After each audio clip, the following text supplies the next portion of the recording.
Hey guys, welcome back to Anybody Can Own channel. And this is not only a channel, but it is one online startup that may help many people to go on by watching a video on the YouTubes and by the subscriptions of this channel. So we want to create this channel as an online startup which leads to a huge in the life. If you haven't understand the means of my saying, then please go and watch the video here in a description. The link is available of that video which will make you clear and cut about these online startups. So create an impact together and on together. We must have the sense of us but not I. आपने काफी सारे बच्चे को ये कहते हुए तो जरूर सुने होंगे, सर हमें तो याद नहीं, but how can I learn so quickly, so fast? Sir, how can I fulfill my 2 days reading target in one day? How I became. चलिए आज हम इसी टॉपिक पे बात करने वाले हैं कि कैसे हम थोड़ा जल्दी याद कर सकते हैं, कैसे हम अपने पढ़ाई पे ज़्यादा फोकस कर सकते हैं.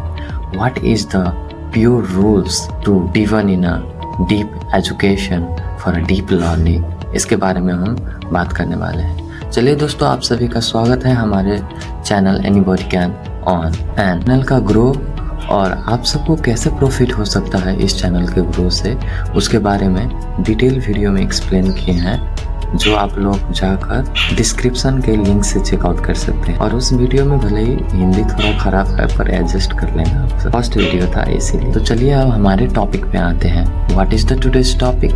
सो हमारे आज का टॉपिक है कि हम कैसे फास्ट लर्नर बन सकते हैं with accurate knowledge and with a deep knowledge of everything. Whatever we learn, whatever we see, whatever we realize, all about this. So let's go on. तो इसके लिए सबसे पहला रूल है डिप्रेस्ड फ्री होना. तो how we became a depressed free and what it got the impact in our study. So let's go on learning. So जब भी हम स्ट्रेस लेके पढ़ते हैं तो हमें बहुत सा ख्याल आ रहा होता है कि यार अब क्या होगा, अब बहुत लेट हो गया, अब मैं कर सकता हूँ या नहीं. कोई भी टेंशन लेके पढ़ना नहीं है. आप जब भी पढ़ने जाओ तो पूरा फ्रीली माइंड से जाओ, चाहे आपका बैकलॉग हो गया है अथवा आपने नोट्स नहीं बनाए अभी तक और लेक्चर कंप्लीट हो गया है, तो ऐसा टेंशन नहीं लेना है. फैमिली टेंशन हो जाता है किसी को, तो ये ऐसा टेंशन नहीं लेकर आपको पढ़ने बैठना है विद अ फुल मोटिवेटेड कि यार ये तो आज हम करके. सो हमारा दूसरा इसका रूल है मोटिवेशन. यार आपने सही सुना, motivation. So how motivation creates a huge impact in our study, this we are going to learn now. देखिए, मोटिवेशन अर्थात करेंसी ऑफ माइंड. अब ये करेंसी ऑफ माइंड क्या होता है? आप अपने माइंड को जितना मोटिवेट करते हो किसी कार्य के लिए, उतना आपका माइंड में करेंसी जाता है. मतलब उतना आपका माइंड को लगता है कि अच्छी रिवार्ड मिली. Good currency means I just explain it के मैं कैसे. भाई अब ये करेंसी कहाँ से माइंड में जाने लगा? आप लोगों को सोच में ही आ रहा होगा. तो अभी हम यदि माइंड के लिए देखें तो currency is not anything but it is equivalent to the happiness of mind, जो कि हमारे माइंड को एक ऐसा स्टेट में रखता है कि हम एक मोटिवेटेड होके कुछ देर के लिए कोई भी काम कर सकते हैं आराम से विदाउट एनी डिस्टर्बेंस. सो ये हम एक एग्जाम्पल से समझेंगे कि जैसा मान लीजिए आपने कोई काम किया, हार्ड वर्क्स किया और उसके बाद आपको यदि रिवार्ड मिल रहा है, so that is a currency. Reward जो आप सभी को मिलता है, चाहे हमें जो रिवार्ड मिलता है तो हम क्या होते हैं, हैप्पी होते हैं उस टाइम पे और हमारा और काम करने का मन होता है. वैसा ही यदि आप पढ़ाई की तरफ अपने दिमाग को मोटिवेटेड रखेंगे तो इससे क्या होगा कि आपके दिमाग का जो लेवल है वो इंक्रीज हो जाता है कुछ टाइम के लिए, जब तक आप मोटिवेटेड रहते हो. और इस टाइम में आप काफ़ी ज़्यादा लर्न कर सकते हो, काफ़ी ज़्यादा पढ़ सकते हो, क्योंकि माइंड तभी कॉन्शियस स्टेट में होता है और रिवार्ड लेने के फिराग में होते हैं. तो इस समय का फायदा उठाकर सेल्फ मोटिवेटेड होकर थोड़ा ही टाइम में काफ़ी नॉलेज गेन कर सकते हो, जिसके भी बारे में आपको पढ़ना है या आप पढ़ रहे हो. So this is a second point that how we gonna deal with the self learning habit with a full motivated and conscious mind. And thought क्या है? थॉट ये है कि आपको कभी किसी से कम समझना नहीं चाहिए, जो कि अक्सर काफी लोग कर देते हैं कि ये मुझसे नहीं होगा, अब ये मैं नहीं कर पाऊंगा. सो this is a totally wrong way. This demotivate the brain. इसीलिए हम अपने ब्रेन को एक्टिव स्टेज में लाने के लिए हम अपने तारीफें करते हैं, which make our belief system strong all about. हाँ, आपने सही सुना, तारीफें। अब कोई बोलता है अपने तारीफ क्यों कर रहे हो भाई, तुम इतना बड़े जीनियस बन गए हो क्या? उससे हमें कोई फर्क नहीं पड़ना चाहिए। बस हमें क्या करना है, अपने आप को तारीफ करना है। और इस तारीफ से क्या होता है, माइंड का डोपामिन हार्मोन्स ट्रिगर्ड होता है, जो हम एक हैबिट फॉर्मिंग हार्मोन है। ये आपके तारीफ से आपका मेंटल स्टेट कुछ एक्टिव एंड कॉन्शियस बना देता है, क्योंकि dopamine is also known as a happy hormones and also known as a habit forming hormone। so ये ऐसा हार्मोन है जो कि आदत वाला हैबिट फॉर्म करता है। आपने सही सुना, आदत वाला हैबिट। कोई भी चीज का लत इज ड्यू टू द डोपामाइंस। इसलिए यदि आप अपनी तारीफ करेंगे तो डोपामाइन प्रोड्यूस होगा और उससे आपको जो करना है, आपका जो गोल है, उसके लिए एक आपका माइंड आपको डायरेक्शन देगा कि कैसे करना है, क्यों करना है। आपको कुछ नहीं करना है। यदि आप अपने तारीफ नहीं करते हो, आप डीमोटिवेटेड होते हो, आप कहते हो कि हम ये नहीं कर सकते, वो नहीं कर सकते, तो इसमें बैक इम्पैक्ट पड़ता है, अर्थात बैड इम्पैक्ट पड़ता है माइंड पे, जिसके कारण से हमारा माइंड और डीजी एंड लेजी हो जाता है, बोर हो जाता है कोई भी चीज़ से, आपका अपने टारगेट की तरफ ध्यान नहीं रहता। अपने आप को तारीफ करने से आपका माइंड एक्टिव एंड वास्ट हो जाता है। जैसे कहता है ना कि भाई बहुत फुदक रहे हो, वैसा है सेम आप में मोटिवेशन खुद ही आ जाता है कि हाँ, हम ये जरूर कर सकते हैं, दूसरों ने किया तो हम भी कर सकते हैं। This is also a prime goals to अपने तारीफ करना, या this is also a prime goal to अपने तारीफ करना। उस लेवल तक अपने तारीफ करो कि इसका आपको एक आदत सी हो जाए और आपको लगने लगे कि हम सब कर सकते हैं। तो आपका माइंड ये रियल स्टेट में कन्वर्ट करके आपको दिखाएगा और आप जो चाहे वो कर सकते हो।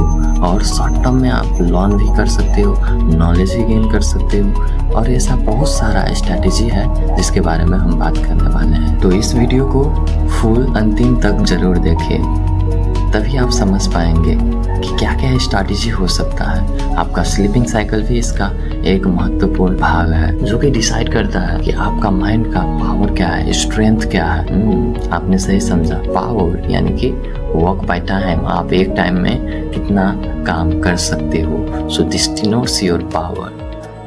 आपका माइंड का पावर एंड आपके स्लीपिंग साइकिल भी बहुत मैटर करता है इसके लिए। आप 3 घंटा सोते हो, 4 घंटा सोते हो, this create the huge impact in our study and in focus. इसीलिए एटलीस्ट 7 घंटा 8 घंटा तो सोना ही चाहिए सभी को। और इससे क्या होता है, हमारा माइंड कुछ वक्त के लिए एक डीप स्टेट में जाता है, और जिसे हम डीप स्लीप भी कहते हैं। और 3-4 घंटा से सोने से क्या होता है कि माइंड डीप स्लीप में नहीं जा पाता। इसके लिए जो माइंड में तनाव होता है वो कभी कम नहीं हो पाता और बढ़ता जाता है। इसलिए आपने ये तो सुना हो कि यूएसए के एक रिसर्च में पाया गया कि 1 आवर ऑफ स्लीपिंग लेट होने से 25% से हमारा हार्ट अटैक का संभावना बढ़ जाता है। This is also use guys.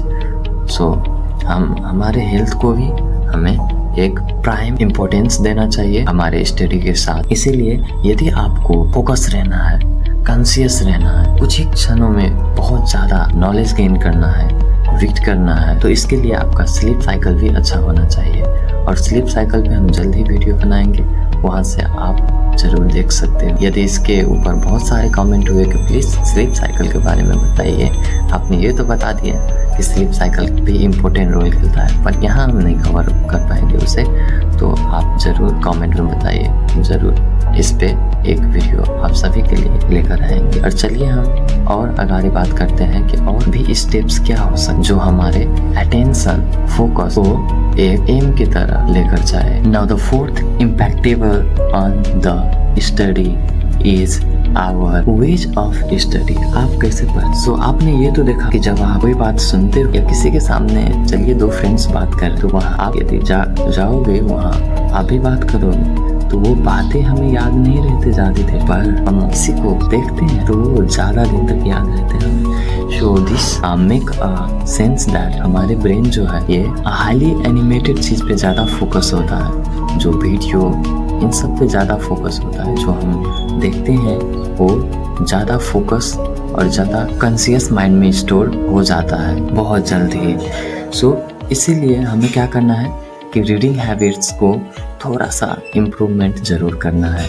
तो इसके लिए क्या करना है हमें, चलिए जानते हैं। आप बस रट के बहुत दिनों तक याद नहीं रख पाओ, इसलिए आपका राइटिंग लर्नर होना जरूरी है। अब ये राइटिंग लर्नर क्या है, चलिए जानते हैं। राइटिंग लर्नर ये होता है कि आप कोई भी चीज पढ़ रहे हो उसे लिखा कीजिए। जब आप लिखोगे तो आपका जो हैंड है और माइंड का कांटेक्ट बहुत स्ट्रांग हो जाता है, एक्टिव हो जाता है। हमारे थंब में के जो पॉइंट्स होते हैं वो एक्टिव होने लगता है, और इससे क्या होता है, ब्रेन में सिग्नल जाता है जो ब्रेन को एक्टिव बना देता है। और उस टाइम जो भी आपने काम किया है वो आपका राइटिंग भी होता है, रीडिंग भी होता है और लर्निंग भी हो रहा होता है। एक ही समय पे 3 काम हो रहे होता है। तो इस टाइम पे क्या होता है कि जो भी हम लिखते हैं, जो भी हम पढ़ते हैं, सो ये एक हमारे स्ट्रॉन्ग इम्पैक्ट क्रिएट करता है माइंड पे, जो हमें काफी दिनों तक याद रह सकता है। So be a writer learner. The 5th stage is this. क्योंकि हम काफी बार यदि एक ही चीज को पढ़ेंगे और लिखेंगे भी और उसे लर्न भी करते हैं, रिवाइज भी करते हैं, तो वो एक परमानेंट मेमोरी में जाकर सेव हो जाता है। काफी दिनों तक आप उसे भूलोगे नहीं। So this is also one a good strategy to learn quick. और इससे कई बार ये भी हो जाता है कि जब आप सपोज मान लो कोई फार्मूले लिखने गए, तो जब आप फार्मूला लिखने जाओगे तो कई बार कोई कंफ्यूजन आ जाती है, हम कैसे करें। तो यदि हमने प्रैक्टिस किए हैं तो हमारे हाथ स्वयं ही चल जाता है और खुद ही फार्मूला लिख देता है। ऐसा लगता है हमें नहीं आ रहा होता, फिर भी हम जब लिखने का ट्राई करते हैं स्वयं खुद ही फार्मूला लिखा जाता है। So this is our hand magic, no, this is a practice magic. जो हमने प्रैक्टिस किया था उसका मैजिक से ये होता है। So this is also a very good idea of learning. और ये आइडियाज जो हमने बताया वो केवल कुछ ही लोगों के लिए नहीं, ये तो सभी के लिए होता है। कुछ सोचते हैं हमें याद ही नहीं होता, जबकि उनके पढ़ाई का जो तरीका होता है वो अच्छा नहीं, और उसका रिवीजन नहीं हो। रिवीजन मतलब आप कुछ इंटरवल के बाद 2 दिन, 1 दिन, 3 दिन, 4 दिन इंटरवल के बाद एक छुट्टी फिर जो आपने 4 दिन पहला रीड किया था उसे रीड करो, उसे रिवाइज करो। तो उससे क्या होता है कि आपका पाठ और रीड करने का क्षमता काफी बढ़ जाता है। जैसे कि हम इसे भी एग्जाम्पल के हेल्प से समझ सकते हैं। मान लीजिए कोई एक जंगल है, उसमें आपको क्या करना है, जाना है और आना है। तो क्या होगा, जब एक बार आप उस जंगल में जाओगे तो आप वो पाथ जिससे आप गए हैं जंगल में वो आप भूल जाओगे आने वक्त, क्योंकि वहाँ कोई रोड नहीं होता पक्का वाला कि हाँ हमें इसे जाना है। हम तो वहाँ पे डायरेक्शन डिटेक्टर यूज करते हैं, मैग्नेट के सहयोग से भी पता लगा लेते हैं। सो हम बार बार ये रोड से जाएंगे तो पहली बार ये हो सकता है कि आप उस पास से गए पर उस पास से आ नहीं पाए, कोई दूसरा पास से ही आप निकल गए। अरे ये क्या हो गया, मैं तो गया था इस पास से, आया इस पास से, समझ में नहीं आया ये डायरेक्शन क्या हो गया। ऐसा होता है। वैसा ही हमारे स्टडी के साथ भी होता है। आप 1-2 दिन ट्राई करोगे भूल जाओगे, ट्राई करोगे भूल जाओगे। सो ये आपका माइंड का प्रॉपर बिहेवियर को एक डायरेक्शन देने लगता है, आपको प्रिपेयर करने लगता है कि आपको याद कैसे रखना है लॉन्ग टर्म के लिए। सो आप रिवाइज करेंगे फिर भूल जाएंगे, रिवाइज करेंगे फिर भूल जाएंगे, रिवाइज करेंगे फिर भूल जाएंगे। ये प्रोसेस कंटिन्यूअसली कुछ दिनों तक चलेगा और इसमें आपको हार नहीं मानना है, क्योंकि कुछ पाने के लिए कुछ करना तो जरूर पड़ता है। और जैसा कि आप जंगलों में जा रहे हो आ रहे हो, जा रहे हो आ रहे हो, पर डायरेक्शन फर्क हो जाता है, आपको पता भी नहीं चलता। वैसा ही आपका माइंड के साथ भी है। इसलिए यदि सोचिए आप इसका सॉल्यूशन, यदि उसी रास्ते पे जाए आए, उसी रास्ते पे जाए आए, उसी रास्ते पे जाए आए एक मैग्नेट के हेल्प से, अर्थात डायरेक्शन के हेल्प से, तो वो रास्ता एक दिन अपने आप ही बन जाएगा। ऐसा ही हमारा ब्रेन का साथ भी होता है। जब आप पढ़ोगे तो एक ब्रेन को भी एक यूनिफॉर्म सिग्नल मिलने लगता है कि हमको करना क्या है, अब इसको याद कैसे रखना है। सो कंसिस्टेंसी इंक्रीज हो जाता है कहीं को ना। सो इसीलिए कंटिन्यूअसली यदि आपने रिवीजन किया और पछाड़ी मैंने जितना भी स्ट्रेटेजी बताया है वो सब फॉलो किया। तो ये हम तो ये नहीं कह सकते कि 100% पे ही काम करेगा, बट 90% स्टूडेंट अपने पढ़ाई को जरूर इम्प्रूव कर सकते हैं। चलिए आज के लिए इतना ही और बात करेंगे अगले वीडियो में। आपको ये वीडियो अच्छे लगे तो प्लीज सब्सक्राइब एंड लाइक जरूर कीजिए और हमारे इस स्टार्टअप को ज्वाइन करके आप भी अर्न करने का अपॉर्चुनिटी को ग्रैब कीजिए, because opportunity once knock the door.